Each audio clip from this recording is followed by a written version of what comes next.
दोस्तों, आज हम आपको एक कहानी सुनाने जा रहे हैं जो कि बहुत अनोखी कहानी है 7 भाइयों और एक बहन की, जिसे सुनकर लोगों के रोंगटे खड़े हो जाते हैं।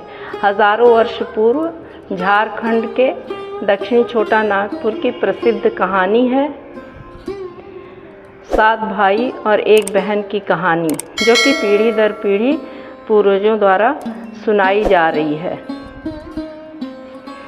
में एक बहुत प्राचीन समय में एक परिवार था जिसमें 7 बेटे और एक बेटी थी, जो खुशी खुशी अपना जीवन यापन कर रहे थे।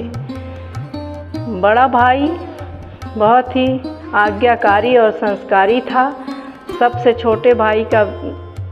छोटा भाई भी बहुत ही अच्छा था। सारे संस्कारी भाई थे और आपस में एक इकलौती बहन थी, जिसके लिए आपस में बहुत ही प्यार और लगाव था। कालांतर में माता पिता की दिवंगत मृत्यु हो गई और तब तक वो अपनी जिम्मेदारी सब संभालने लगे और उठाने लगे और धीरे धीरे सारे काम को संभालने लगे। उस समय की कहानी है जब लोग शिकार करके लाते थे जानवर बड़े बड़े मारकर, और घर में स्त्रियां खाना बनाती थीं। तो सारे भाई शिकार पर जाकर खाना ले आते थे और छोटी बहन बहुत चाव से बनाती थी, और इस तरह से सबके दिन अच्छे बीतने लगे। कालांतर में खाने के एक दिन बहुत देर हो रही थी भाइयों को लौटने में, तो बहन पासी के जंगल से सरौटी का साग ले आकर और उसे काटने लगी। काटते समय उसकी उंगली कट गई, जिससे उसका ब्लड निकलने लगा। परंतु उसने कहा कि कहीं भाइयों को पता न चल जाए कि मेरे हाथ की उंगली कट गई है, इसलिए वो जैसे सब्ज़ी बनाती थी वैसे ही उसी साग में उस खून को लगाकर उसने सब्ज़ी बना दी। फिर जब भाई सारे लौट कर आए तो उन्होंने बहन ने खाना परोसा। खाना बहुत ही स्वादिष्ट लगा। तो बहन से पूछा कि तुमने जो है कैसे खाना बनाया था बहन, तुम्हारा खाना बहुत ही स्वादिष्ट था। तो बहन न चाहते हुए भी बहुत इसरार करने पर बताई कि भैया हमारी उंगली कट गई थी और तुम लोगों को पता न चले कि खून कट गया है मेरी उंगली, तो तुम लोगों को बहुत दुख होगा, इसलिए हमने इसी साग में मिलाकर खाना बना दिया था। तो सभी भाई मिलकर कहते हैं कि जब बहन का खून का इतना स्वाद है तो फिर इसका मांस भी बहुत ही स्वादिष्ट होगा। तो सब बनाने लगते हैं योजना, और एक मचान पर अपनी बहन को बहला फुसला कर ले जाते हैं जंगल में, और उस मचान पर चढ़ा देते हैं और कहते हैं तुम इस तरह से तुम पर जंगली जानवर हमला नहीं कर सकेंगे। और परंतु तब बहन को जो है बहुत पूरा आभास हो चुका था कि आज उसका आखिरी दिन है, लेकिन वो ये भी चाहती थी कि अब उसके भाइयों की इच्छा पूर्ण हो जाए, क्योंकि उसके बचने का कोई रास्ता नहीं था। सब तय कर चुके थे, उसकी योजना समझ में आ गई थी भाइयों की। फिर उसने जो है बड़ा भाई फिर तीर धनुष लेकर मारने को चलता है, बहन को तीर छोड़ता है। तो बहन बोलती है कि लक्ष्य करके मारो भैया, लक्ष्य करके मारो, मगर उसका तीर नहीं लगता है।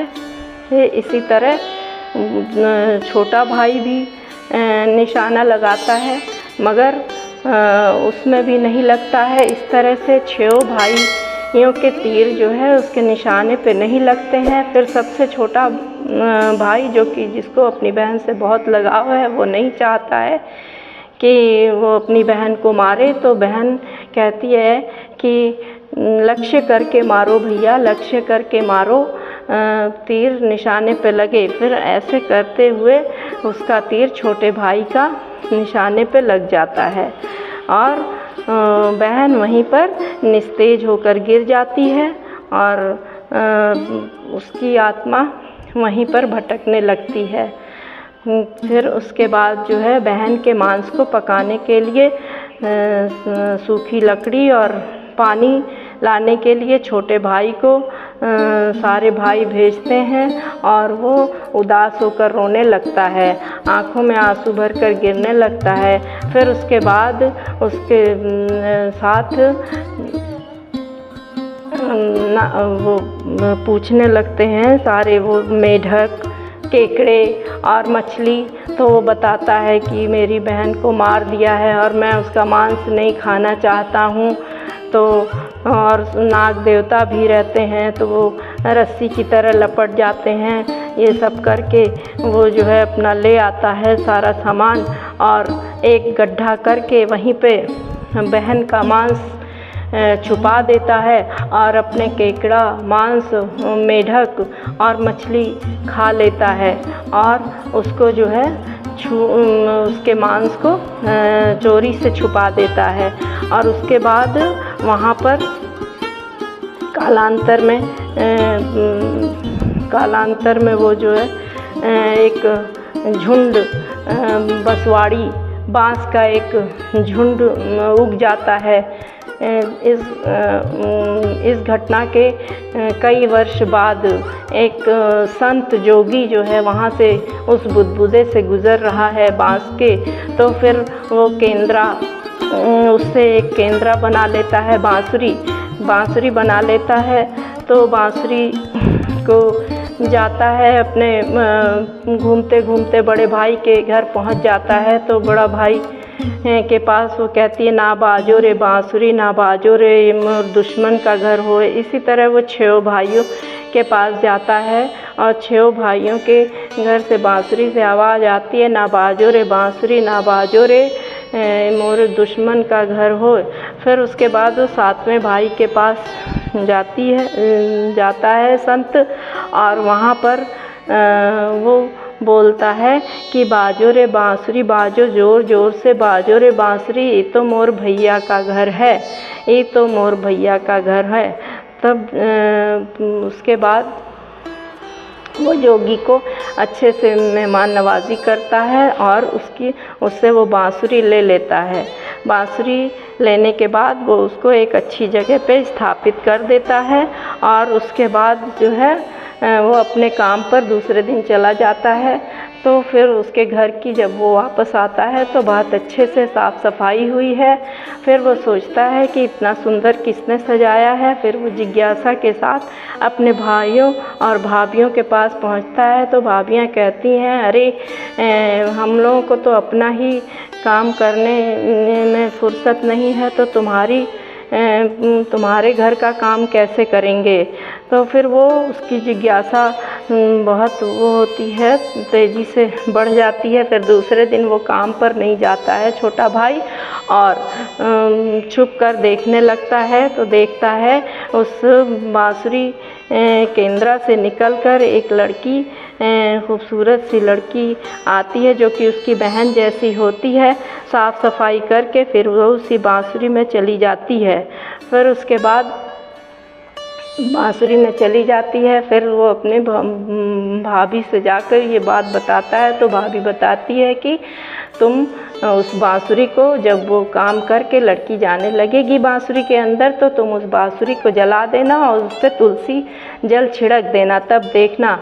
फिर वो वैसे ही करता है। जैसे ही लड़की दूसरे दिन बांसुरी से निकलकर काम करती है और हमेशा की तरह उसके अंदर जाती है, तो जाने से पहले वो बांसुरी को जला देता है।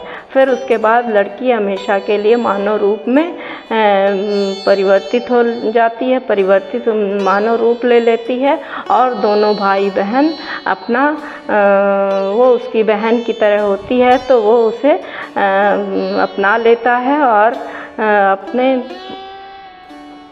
खुशी खुशी पूरे उसमें रहने लगते हैं। दोनों भाई बहन आपस में खुशी खुशी रहने लगते हैं और इस प्रकार से प्रसाद स्वरूप वहाँ पर बकरे का मांस खाया जाता है और सतबैनी की पूजा की जाती है और सरौटी का साग चढ़ाया जाता है।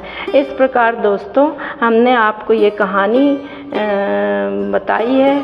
अगर कहानी आपको पसंद आई हो तो इसे लाइक, शेयर और सब्सक्राइब करें और उसे कमेंट भी करें। धन्यवाद दोस्तों। राधे राधे।